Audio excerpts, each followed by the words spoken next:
क्या हुआ? मौत को इतना नजदीक देखने से पांव कांपने लगे। एसीपी आज तक अपनी मौत को अपनी हथेली पर लेकर ही चला है, समझे? मौत से कभी डरा नहीं है वो। इतनी बड़ी बड़ी बातें हैं, अब बातों का वक्त नहीं है, अब एक्शन का वक्त है। कूदो एसीपी, छलांग लगाओ। 1 मिनट, लेकिन तुम पर कैसे विश्वास कर सकता हूं कि मेरे कूदने के बाद तुम इन तीनों को छोड़ दोगे? तुम्हारे पास और कोई चारा भी नहीं। कूदो एसीपी।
ये शो देखते वक्त तो पेट के दर्द की दवा साथ में रखनी चाहिए।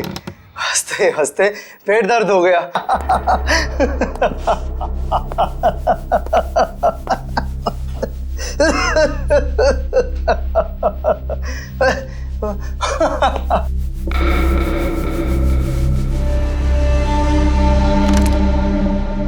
कौन है ये?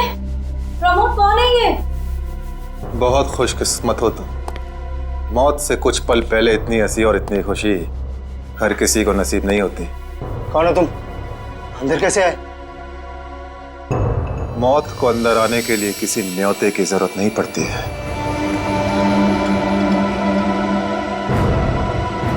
ये क्या कर रहे हो? मैंने क्या बिगाड़ा तुम्हारा?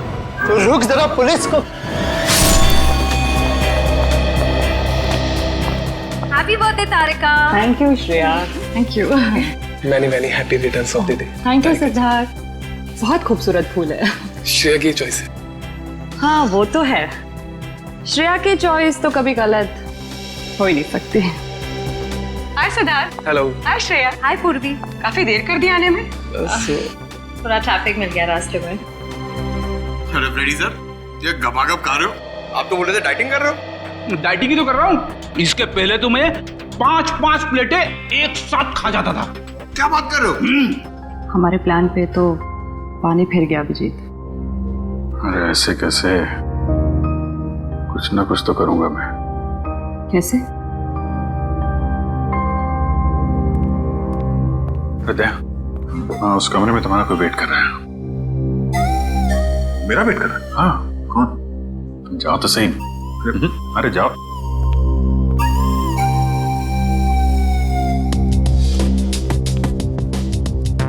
हे सिद्धार्थ, वो तुम्हें मेरी जासूसी नॉवेल्स की कलेक्शन देखनी थी ना? चलो दिखाती हूँ। चलो श्रेया। अरे कभी तो श्रेया को अकेले छोड़ो। ऐसी कोई बात नहीं है ना? चलो। इट्स ओके सिद्धार्थ, जाओ तो। चलो।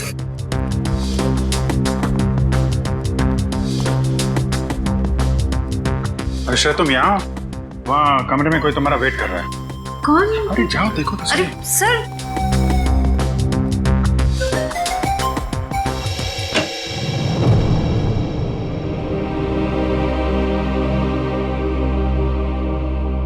श्रेया,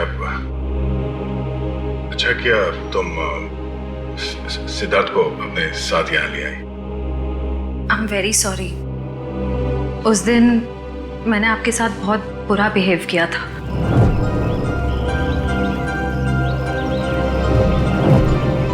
छोड़ो ना, मैं भूल गया हूँ, तुम भी भूल जाओ। काश भूल पाना इतना आसान होता। जिंदगी कितनी सिंपल हो जाती है। श्रेया, ये यादें ही तो है जो उदास दिलों को जिंदगी जीने का हौसला देती है। अगर यादें ही ना हो तो जिंदगी कितनी बोरिंग हो जाएगी। तो क्या तुमने सिद्धार्थ से शादी करने का फैसला कर लिया? मेरा दिल कुछ और कह रहा है, दिमाग कुछ और। मैं जानता हूँ श्रेया, हमारे काम में हम दिल की नहीं दिमाग की सोचते हैं, मगर एक बार सीआईडी ऑफिसर ने एक आम लड़की की तरह सोचो। दिल का इस्तेमाल करो, उसकी आवाज सुनो। मेरे दिल में तो एक ही इंसान का नाम गूंजता रहता है, और वो नाम है श्रेया। सिद्धार्थ। सिद्धार्थ प्लीज, सिद्धार्थ मेरी बात तो सुनो प्लीज। अब सुनने को बाकी क्या रह गया? पूरी हकीकत मैंने अपनी आंखों से देख ली है। तुम दया से प्यार करती हो ना?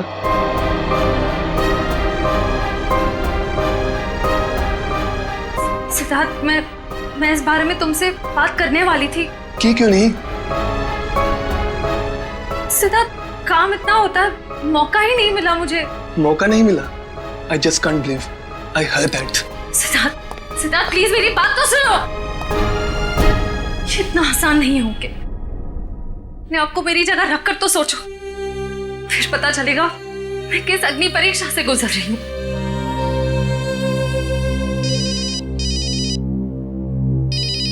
हेलो,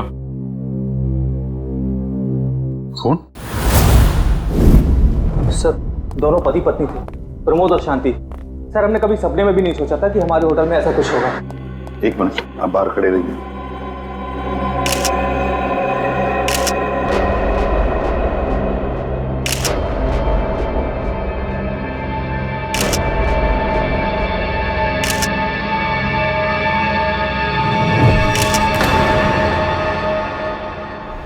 माय गॉड, दोनों की लाशें ऐसी इस अवस्था में।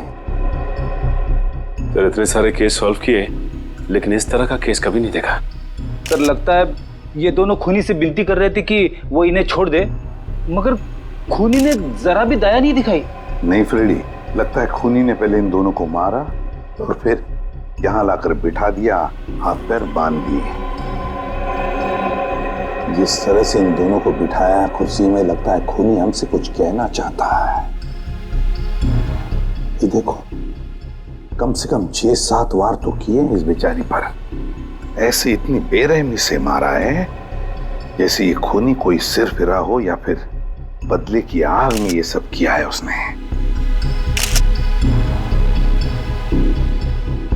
My God. सर, इस प्रमोद की पीठ पे भी वार किया गया है।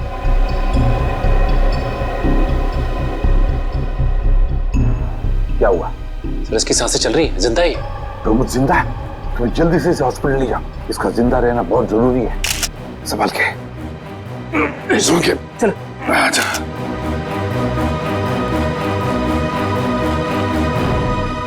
एक बात बताओ, ये खूनी अंदर आया कैसे? किसी ने देखा कैसे? नहीं सर, ये सब रात में हुआ सर, और रात के वक्त इसकी ड्यूटी रहती है सर, इससे पूछिए आप।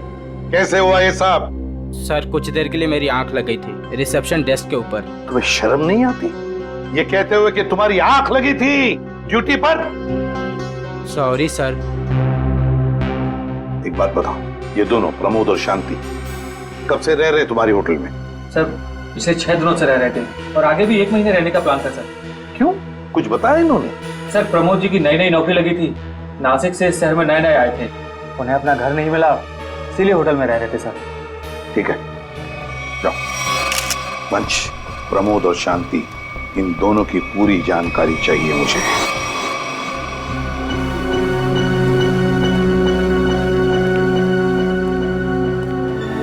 हाँ सचिन, ये प्रमोद कैसा है? सर, डॉक्टर ने ऑपरेशन शुरू कर दिया है, थोड़ी देर में पता चल जाएगा सर। लगता है सचिन, ये खूनी शांति को ही मारने आया था, प्रमोद को नहीं। देखो ना, उसने प्रमोद पर सिर्फ एक ही वार किया और फिर देखा तक नहीं कि वो जिंदा है या मर गया।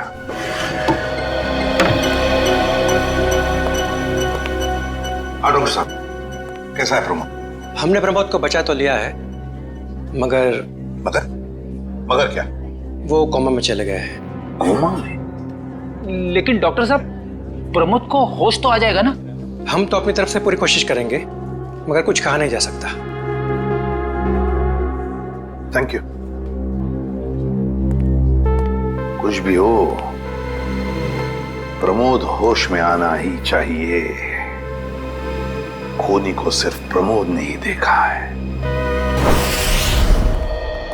डॉक्टर साहब, शांति की लाश से कुछ पता चला? दया, मौत की वजह तो तुम लोगों को क्राइम स्पॉट पे ही पता चल गई होगी। पेट पर चाकू के इतने सारे घाव हैं, उसी की वजह से मौत हो गई बेचारे की। हाँ, वो तो हमें पता चल गया था। उसके अलावा कुछ और? हाँ, एक खास बात। 2 महीने पहले इसका किडनी का ऑपरेशन हुआ था। ये देखो, इसमें फोटो है। किडनी का ऑपरेशन? वंश, पता करो शहर के किस हॉस्पिटल में शांति के किडनी का ऑपरेशन हुआ था। जैसे? और सर, वो क्राइम सीन पे जो खून मिला था वो शांति और प्रमोद का ही है।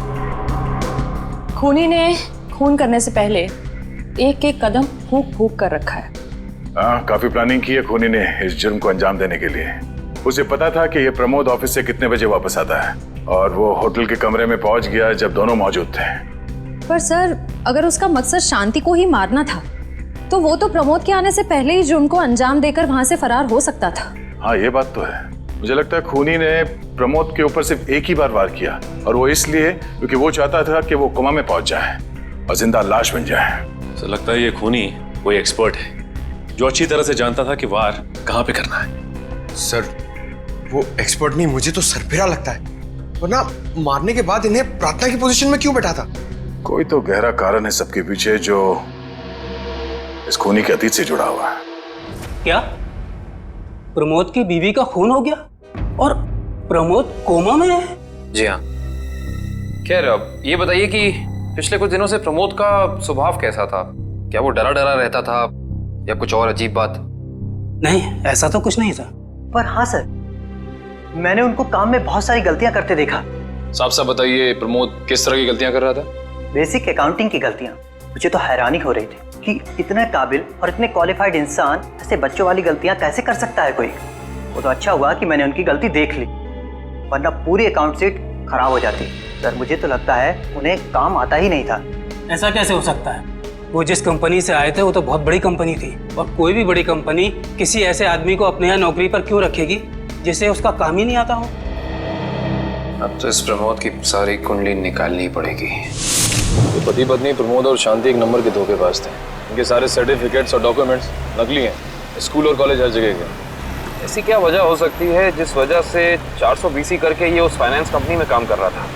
ये इस प्रमोद को वहाँ काम करके क्या फायदा हो सकता है? इस सवाल का जवाब तो उसी वजह से जुड़ा है निखिल, जिसकी वजह से इस प्रमोद की हत्या की गई।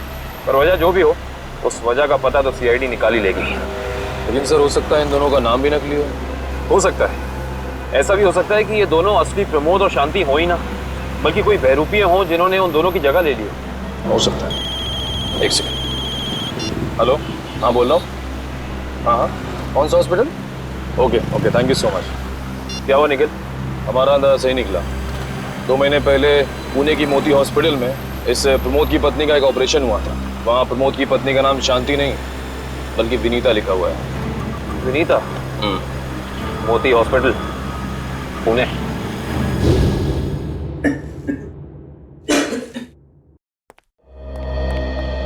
एक्सक्यूज मी, एक वक्त पे सिर्फ एक ही मरीज अंदर आएगा? हम लोग CID से। CID? मगर यहाँ मुजरिम कौन है? इसी की तलाश है हमें। एक्चुअली आपके हॉस्पिटल में 2 महीने पहले एक ऑपरेशन हुआ था, उसी के बारे में कुछ जानकारी चाहिए हमें। किसका ऑपरेशन? ये दोनों आपकी हॉस्पिटल में आए थे? ये तो मिसेस विनीता कुमार हैं। हाँ, मिसेस विनीता कुमार। और ये इनके पति, इनकी मौत हो गई? जी हाँ, विनीता कुमार का खून हो चुका है और उनके पति प्रमोद अब कोमा में है। डॉक्टर, ये बताइए कि मिसेस विनीता कुमार ने किडनी का ऑपरेशन कराया था ना? जी हाँ। हम उसके मेडिकल रिपोर्ट्स देख सकते हैं? यहाँ पे तो पति का नाम त्रिलोक कुमार लिखा है। मतलब त्रिलोक बन गया प्रमोद और विनीता बन गई शांति। इस पेपर में उनके घर का एड्रेस लिखा हुआ है। चल के पता करें, शायद कुछ पता चल जाए। नहीं निखिल, कोई फायदा नहीं होगा। इनकी पहचानों की तरह इनका एड्रेस भी नकली होगा, देखना। हाँ, हमने इन्हें ऑपरेशन के कुछ रिपोर्ट्स कोरियर की थी, मगर वो कोरियर वापस आ गए थे। डॉक्टर, ये बताइए कि इन्होंने ऑपरेशन का पेमेंट कैश में की थी या चेक से या किसी कार्ड से? इंश्योरेंस के जरिए। इंश्योरेंस? उस इंश्योरेंस कंपनी के कोई कागजात, कोई डॉक्यूमेंट्स हैं आपके पास? हाँ, इसी फाइल में होंगे। गुड।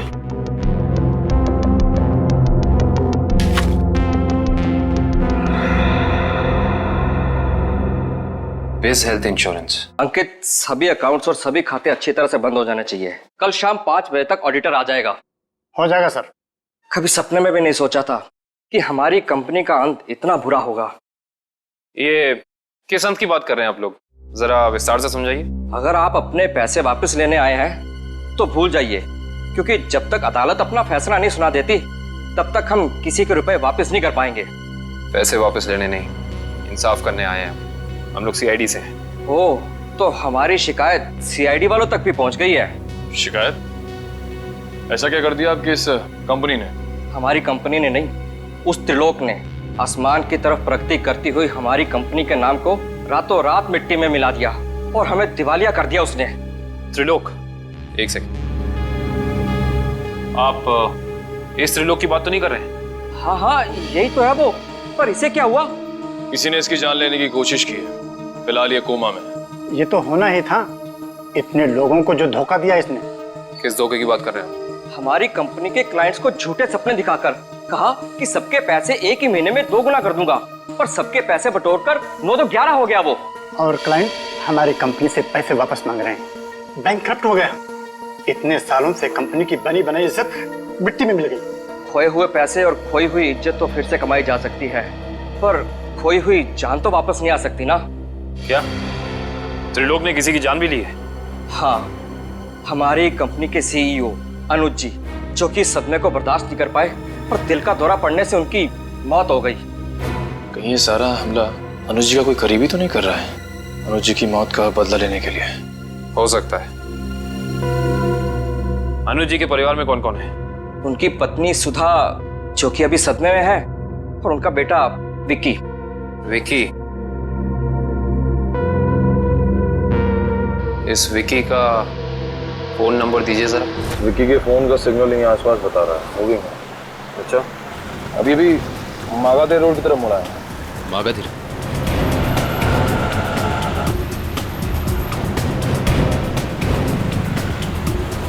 देखो सिग्नल, कुछ पता चला? एक मिनट। क्या हुआ? इस विक्की के फोन का सिग्नल यहीं आसपास बता रहा है। कहीं विक्की इस बाइक पे तो नहीं? हाँ सर, हो सकता है ये विक्की है। चेक करते हैं।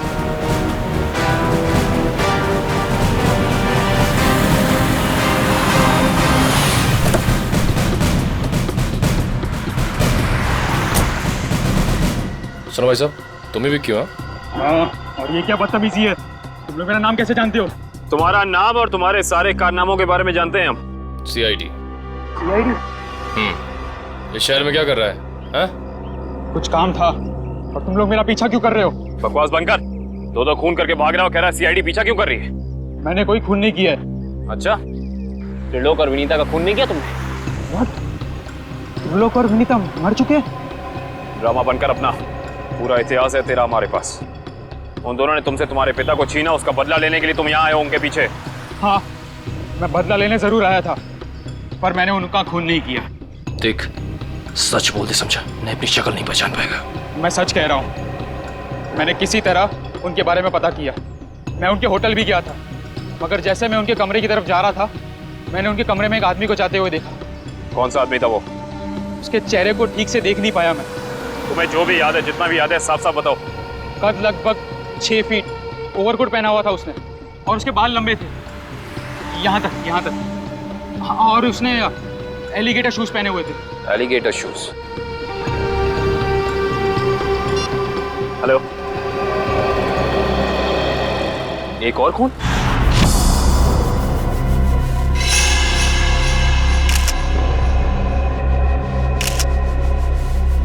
लाश ऐसे अजीब ढंग से क्यों बैठा है? कमाल है सर, पिछले वाले केस में खूनी ने उन दोनों को होटल में चाकू मारकर प्रार्थना वाली पोजीशन में बैठाया था, और इसे गोली मार के इस तरह से। लगता है दोनों का खूनी एक ही है। गोली सीधे माथे के बीचों बीच मारी है। अगर ये सीरियल किलर होता तो इसे भी चाकू से मारता सर, क्योंकि विनीता को उसने चाकू से मारा था। इसे तो गोली मारी है। हाँ, मगर लाशों को ऐसे एक ही ढंग से बिठाना क्या दो अलग अलग खूनी करेंगे? मुझे लगता है दोनों का खूनी एक ही है। और जिस वक्त इस तिग्मांशु का खून हुआ, लगता है खाना खाने ही वाला था।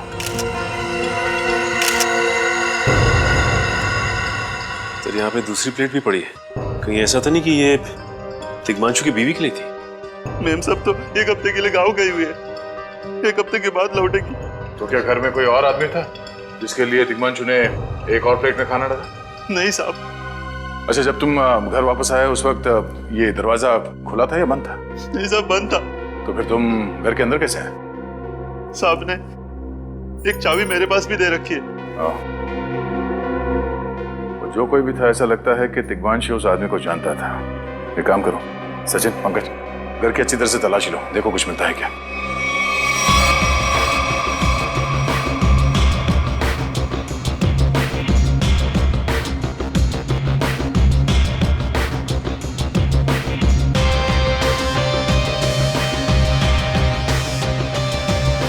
साहब।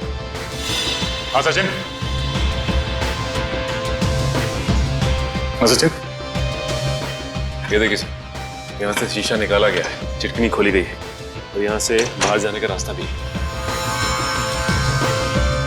मतलब कोई अंदर यहाँ इस खिड़की से आया था?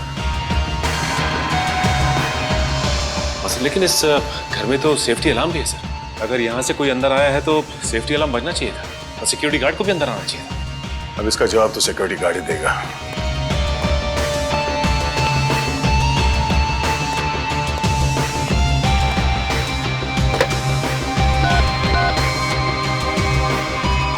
Hello security. अच्छा, आज दोपहर को तिग्मांशु जी के घर से अलार्म बजा था? बजा था। तो फिर आप चेक करने के लिए उनके घर पे क्यों नहीं आए? ओ आई सी, पिछले हफ्ते भी? ठीक है, थैंक यू। क्या बोला सर ये सिक्योरिटी वाला? सिक्योरिटी का कहना है कि अलार्म बजा था और उन लोगों ने घर में फोन भी किया, तो तिग्मांशु जी ने कहा कि गलती से अलार्म बज गया, इसलिए वो लोग ऊपर नहीं आए। सर, हो सकता है तिग्मांशु ने मजबूरी में कहा हो, खूनी ने उसके सर पे गन तान दी हो। कुछ कह नहीं सकते। बात करते वक्त अगर थोड़ी सी भी टेंशन हो आवाज में तो ये सिक्योरिटी वाले तुरंत भाप लेते हैं। दरअसल पिछले हफ्ते भी तिग्मांशु के घर से अलार्म बजा था और जब सिक्योरिटी वालों ने फोन किया था तो तिग्मांशु ने यही कहा था कि गलती से बच गया। सर, ये खूनी काफी चालाक लगता है, खेल खेल रहा है। देखते हैं, जरा देखो इस घर में कुछ और मिलता है क्या। खूनी ने कोई ना कोई सुराग जरूर छोड़ा होगा, चेक करो।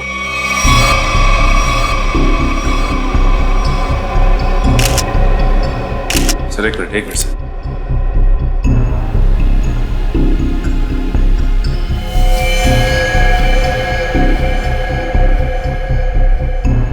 ये देखिए सर, खून। ये खून यहाँ कैसे? कहीं खूनी का तो नहीं है खून? ये तो डॉक्टर सालों के ही बताएंगे। वो खून किसका है ये अभी पता चल जाएगा। तारिक आती होगी रिपोर्ट लेकर के। डॉक्टर साहब, इस तिग्मांशु के बारे में कुछ और पता चला? हाँ। वो कैसे? इसे गोली मारने से पहले बेहोश किया गया था। क्या? इसे बेहोश किया था? इसके खून में मुझे एक खास किस्म की दवाई के अंश मिले जो अक्सर इंसान को बेहोश करने के लिए दी जाती है, और वो दवाई से इंजेक्शन के जरिए दी गई थी। ये देखो। सर, बहुत ही अजीब बात है। अगर खूनी इसे मारना चाहता था तो सीधा गोली मारकर इसका काम तमाम कर सकता था। फिर ये जहर की दवाई क्यों दी होगी? और सर एक और बात पता चली, तिग्मांशु जिस हालात में हमें मरा हुआ मिला था वो एंशिएंट कल्चर के हिसाब से प्रार्थना करने की पोजीशन, खाना खाने से पहले। तो फिर तो शांति और तिग्मांशु दोनों का खूनी एक ही आदमी है।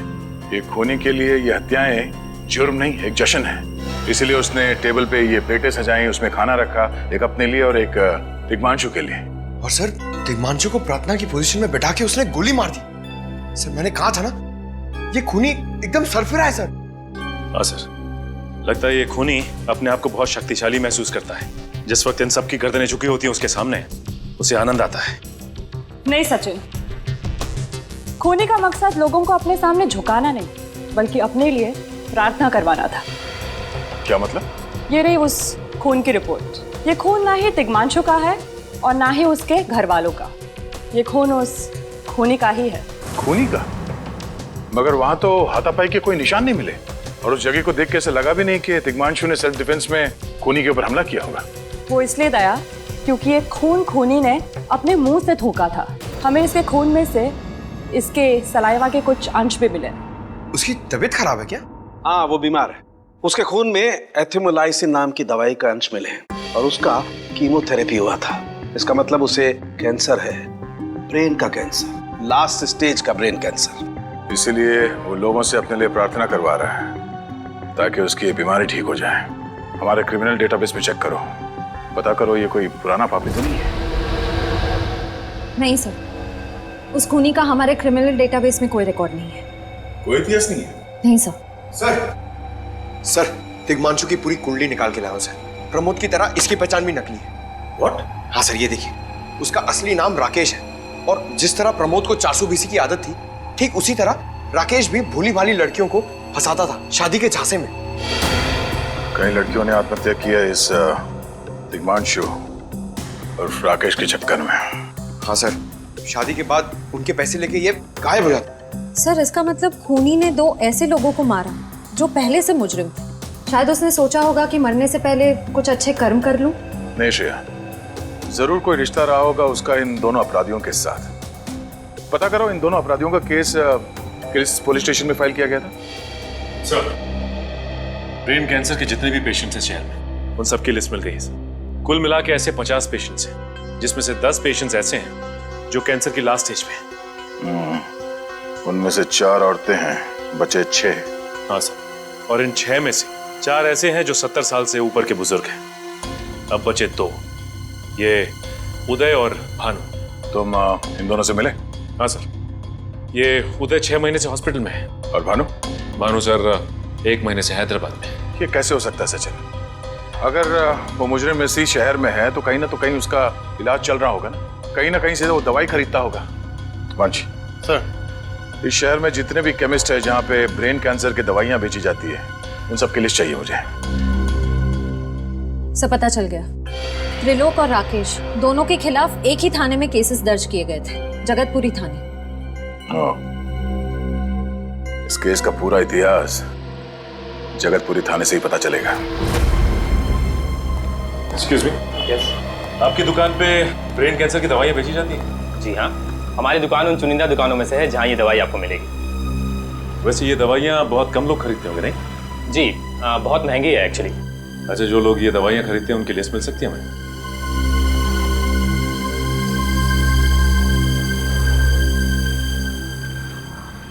ये रही वो लिस्ट।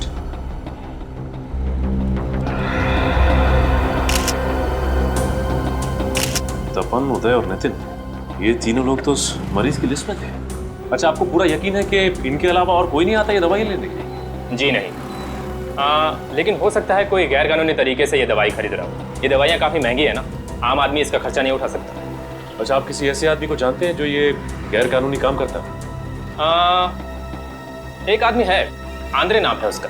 प्यार से लोग उसे एंडी कहते हैं। ये जो ज्वाला रोड पे पब्लिक पार्क है ना, अक्सर वहीं मिलता है। कांस्टेबल सुनील। ऐसा? आप सीआईडी से ही हैं ना? हाँ, हमारी बात शायद आप ही से हुई थी। साहब बताइए, कांस्टेबल सुनील आपके लिए क्या कर सकता है? सुनील जी, हाल फिलहाल में इस रिकॉर्ड रूम में कोई चोरी वगैरह हुई थी क्या? चोरी नहीं तो सर, अब यहाँ भला कोई चोरी कैसे करेगा? सुनील, फिर आप एक हेल्प कर सकते हैं हमारी।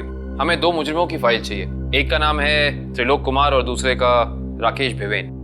1 मिनट सर, क्या नाम बोले? राकेश? राकेश भिवेन।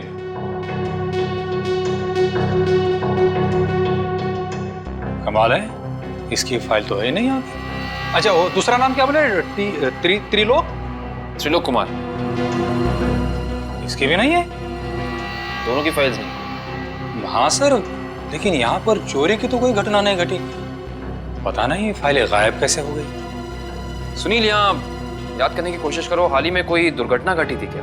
पिछले महीने ऑफिस एरिया में आग लग गई थी, तो अच्छा हुआ फायर ब्रिगेड वाले जल्दी आ गए और हमारे रिकॉर्ड्स नष्ट नहीं हुए। जरूर ये आग भी जानबूझकर लगाई गई थी। आग लगने की वजह क्या थी? वो बताया गया कि मेन स्विच बोर्ड के अंदर शॉर्ट सर्किट हुआ था। कोई इलेक्ट्रिशियन भी आया था काम करने के लिए। जरूर वहीं छेड़छाड़ की गई है। उस इलेक्ट्रिशियन का कोई आता, कोई पता, कोई कांटेक्ट है? दूसरे कांस्टेबल के पास था, लेकिन वो तो रिटायर होके गांव चले गए।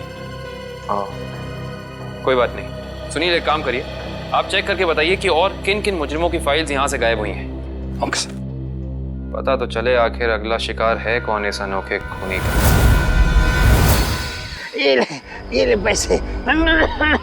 अरे ये दवाइयाँ तो असली है ना। अरे अंकल जी, ये जो शक की बीमारी है ना, कैंसर से भी ज्यादा खतरनाक है। अगर आपको यकीन नहीं है कि ये दवाई असली है या नहीं, तो खुद जाकर दुकान से क्यों नहीं खरीद लेते? अरे तुम तो बुरा मान गए, मैं तो बस ऐसे ही पूछ रहा था, मेरा मतलब वो नहीं। जानते हो, इस तरह से दवाइयाँ बेचना और खरीदना दोनों गैर कानूनी है।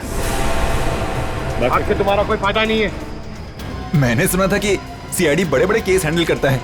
मैं तो छोटा मोटा चोर हूँ, जाने दो ना साहब। हाँ मिस्टर छोटे चोर, ये बताओ कि तुम्हारे पास से ये दवाइयाँ खरीदने के लिए कोई ऐसा आदमी आता था जो 6 फीट लंबा था और लंबे लंबे बाल थे उसके, और वो एलिगेटर वाले शूज पहनता था? हाँ, वही जो आगे से नुकीला होता है। हाँ, आया था चिराग। आप लोग चिराग को ढूंढ रहे हो? हाँ। कहाँ मिलेगा ये चिराग? चिराग? लगता है चिराग घर पर नहीं है। कमरे अच्छी तरह से चेक करो, देखो कुछ मिलता है क्या। पंकज, कंप्यूटर चेक करो।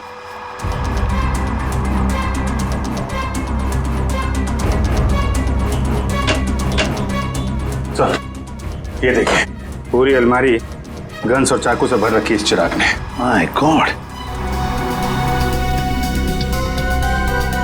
सर, हाँ, अंदर के कमरे में से ये खून से भरे हुए कपड़े मिले। पुलिस रिकॉर्ड रूम से फोन है। देखो। हेलो जी, कहिए। कौन? संदीप, स्वाधीन और हेमंत। ओके, ठीक है। कौन है ना? सर, त्रिलोक और तिग्मांशु की तरह इन तीनों की फाइल भी चोरी हुई है पुलिस रिकॉर्ड रूम से। मतलब अभिजीत, अब ये चिराग इन तीनों में से किसी एक को मारने वाला है। सर एक सेकंड, ये देखिए सर, इस कंप्यूटर की फाइल में इन तीनों की फाइल है। सर ये तीनों भाई हैं और बदमाश भी हैं, और इन्होंने 3 खून किए हुए हैं सर। यहाँ पे 2 एड्रेस है, एक चीकूवाड़ी और एक चारकोप और चिकूवाड़ी। एक काम करते हैं अभिजीत, हम दोनों चिकूवाड़ी चलते हैं और तुम लोग तीनों भी चारकोप चले जाओ। Yes sir. हाँ सर। चलो अभिजीत।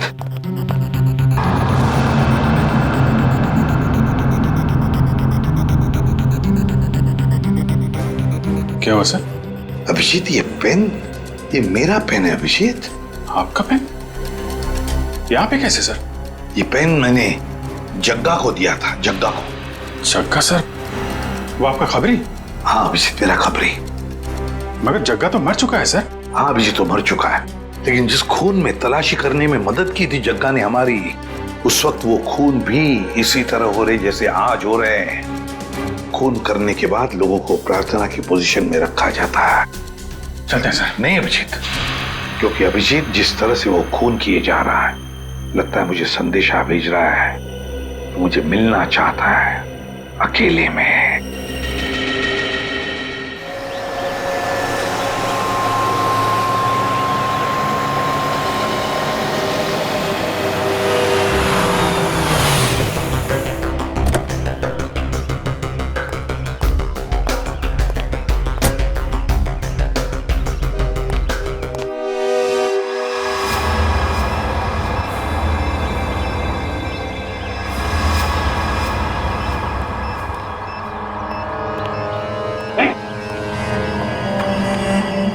हमें बचा लीजिए, किसी तरह हमें मार डालेगा। घबराओ मत, मैं इसे भी प्रद्युम्न हूं, कुछ नहीं होने दूंगा तुम्हें। इनकी बातों को ज्यादा सीरियसली मत लेना, इन्हें तो झूठे वादे करने की आदत है, और इतनी बड़ी बड़ी बातें करने से पहले एसीपी जरा मेरा इंतजाम तो देख लो। बस रिमोट के इस बटन को दबाना है और ये तीनों हमेशा के लिए बूम, धरती से गायब। क्यों कर रहे हो तुम ये? क्या गलत कर रहा हूँ? हाँ बोलो। पर ये तीनों तो वैसे भी कानून से भागे हुए अपराधी है ना, तो इन्हें मारकर क्या गलत कर रहा हूँ मैं? इन्हें सजा देने का हक तुम्हारा नहीं, सिर्फ कानून का हक ही है। बस यही तो प्रॉब्लम है, जब तक तुम कानून में हो कुछ नहीं हो सकता। क्या क्या चाहते हो तुम मुझसे? पहले अपनी ये गन मुझे दो। एसीपी, मुझे अपनी गन दो, वरना मैं ये रिमोट दबा दूंगा। एसीपी, मैं 3 तक गिनूंगा। 1 2 3। नहीं,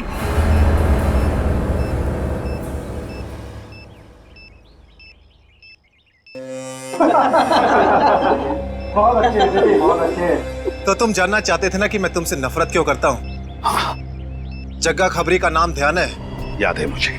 मैं उन्हीं का बेटा हूँ। पता चल चुका था मुझे। एसीपी, तुमने मेरे पिताजी से वादा किया था ना कि तुम उनका बाल भी बाका नहीं होने दोगे। फिर क्यों नहीं बचा सके उन्हें? बोलो। देखो चिराग, तुम्हारे पिताजी की मौत का बोझ आज भी मेरे दिल पर है। बंद करो ये तुम्हारा नाटक। उस वक्त कहाँ थे तुम, जब मेरे पिताजी की मौत के बाद मैं और मेरी माँ दर दर की ठोकरें खा रही थी? खाने के पैसे तक नहीं थे हमारे पास। तो तुम मेरे पास चले आते, मैं कुछ मदद कर सकता था तुम्हारी। क्या कर लेते तुम? हाँ, सिवाय झूठे वादों के।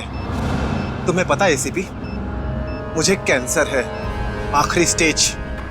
और ये इसीलिए क्योंकि मेरी माँ के पास पैसे नहीं थे मेरे इलाज के लिए। मैं तुम्हारा दुख समझ सकता हूँ चिराग, तुम्हारी तकलीफ समझ सकता हूँ, मगर इन तीनों ने क्या बिगाड़ा है तुम्हारा? तुम इन तीनों की जान बचाना चाहते हो? हाँ। तो तुम्हें अपनी बलि देनी होगी। क्या मतलब? मतलब तुम इस बिल्डिंग से छलांग लगानी होगी, ताकि फिर कोई जग्गा खबरी सीआईडी का शिकार ना बने।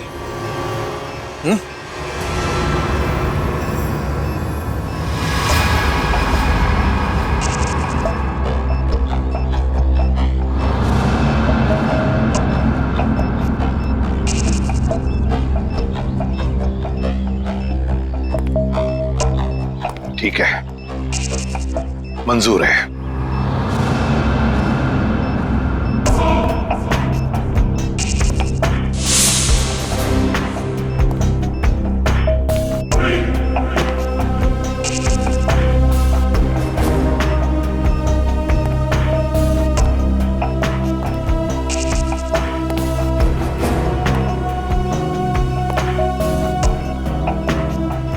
चढ़ो एसीपी, चढ़ो।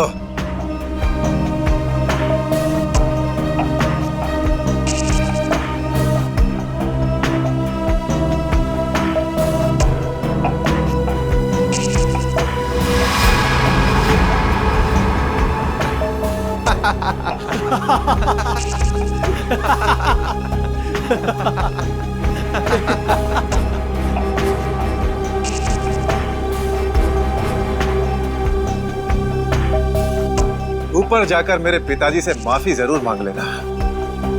क्या हुआ, मौत को इतना नजदीक देखने से पांव कांपने लगे? एसीपी आज तक अपनी मौत को अपनी हथेली पर लेकर ही चला है, समझे? मौत से कभी डरा नहीं है वो। इतनी बड़ी बड़ी बातें, अब बातों का वक्त नहीं है, अब एक्शन का वक्त है। कूदो एसीपी, छलांग लगाओ और अपनी ये बेहतरीन जिंदगी को अलविदा कह दो। चलो। 1 मिनट, मैं जरूर कूदूंगा, लेकिन तुम पर कैसे विश्वास कर सकता हूं कि मेरे कूदने के बाद तुम इन तीनों को छोड़ दोगे? तुम्हारे पास और कोई चारा भी नहीं है। कूदो एसीपी, वरना मैं इस रिमोट का बटन दबा दूंगा।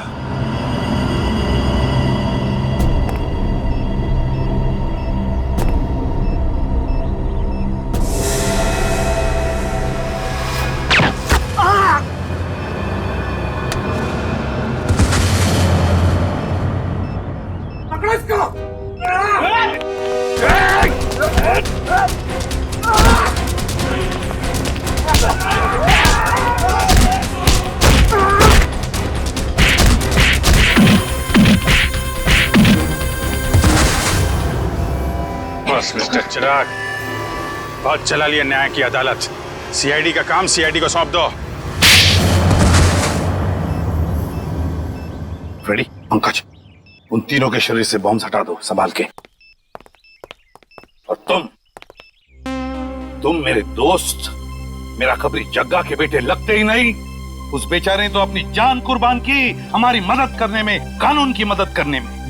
मगर तुम, लानत है तुम पर, जैसे घटिया काम करने निकले थे। 2 खून किए तुमने। तुम्हें तो शायद फांसी ही होगी, फांसी।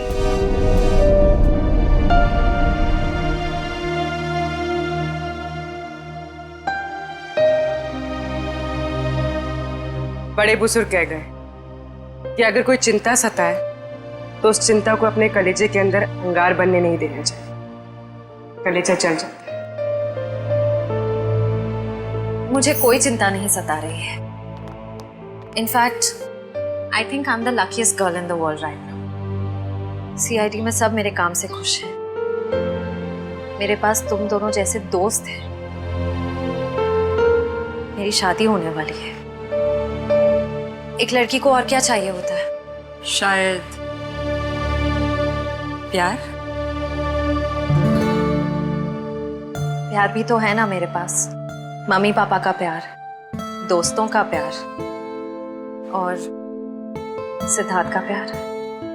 जुबान की बात दिल से मेल नहीं खा रही है श्रेया। मतलब ये कि दिल की बात जुबान पे लाने का वक्त आ गया है श्रेया। वो श्रेया कहाँ गई? हाँ, जो अपने सारे डिसीजंस खुद लेती थी, जिसे पता था कि उसको अपनी जिंदगी में क्या चाहिए। हाँ श्रेया, अब वक्त आ गया है। तुम्हें किसी एक को चुनना ही होगा। और अगर तुमने एक स्ट्रॉन्ग डिसीजन नहीं लिया ना, तो उसका असर तुम्हारी जिंदगी पर नहीं, बाकी 2 जिंदगियों पर भी पड़ेगा। मैं क्या डिसीजन लूं? किसे चुनूं?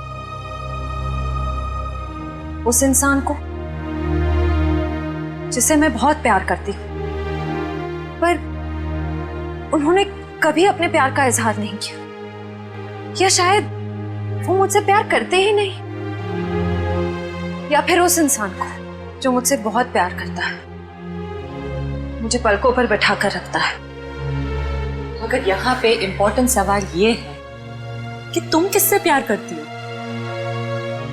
नहीं तारिका, यहाँ ये बात इम्पोर्टेंट है कि अब मैं पीछे नहीं हट सकती। मेरे किसी भी डिसीजन से ना सिर्फ सिद्धार्थ को, बल्कि उसकी और मेरी फैमिली को बहुत दुख होगा। बच्चों जैसी बातें मत करो श्रेया। हर माँ बाप चाहते हैं कि उनके बच्चे को जिंदगी की हर खुशी मिले। तुम सिद्धार्थ के साथ खुश नहीं रह पाई तो क्या अंकल आंटी खुश रह पाएंगे? और अगर तुम खुश नहीं रही तो क्या सिद्धार्थ खुश रह पाएगा? तुम्हारा एक कदम श्रेया बहुत सारी जिंदगियों को अफेक्ट करेगा। तुम बस दिल से काम लो। देखो, दिल हमेशा सही रास्ता दिखाता है। ठीक है, अब से मैं अपने दिल की बात सुनूंगी। अगर मैं किसी भी कदम पर कमजोर पड़ जाऊं तो तुम दोनों को मुझे सही रास्ता दिखाना होगा। हाँ, लेकिन एक शर्त पे। कैसी शर्त? तुझे आइसक्रीम खिलानी पड़ेगी। Of course.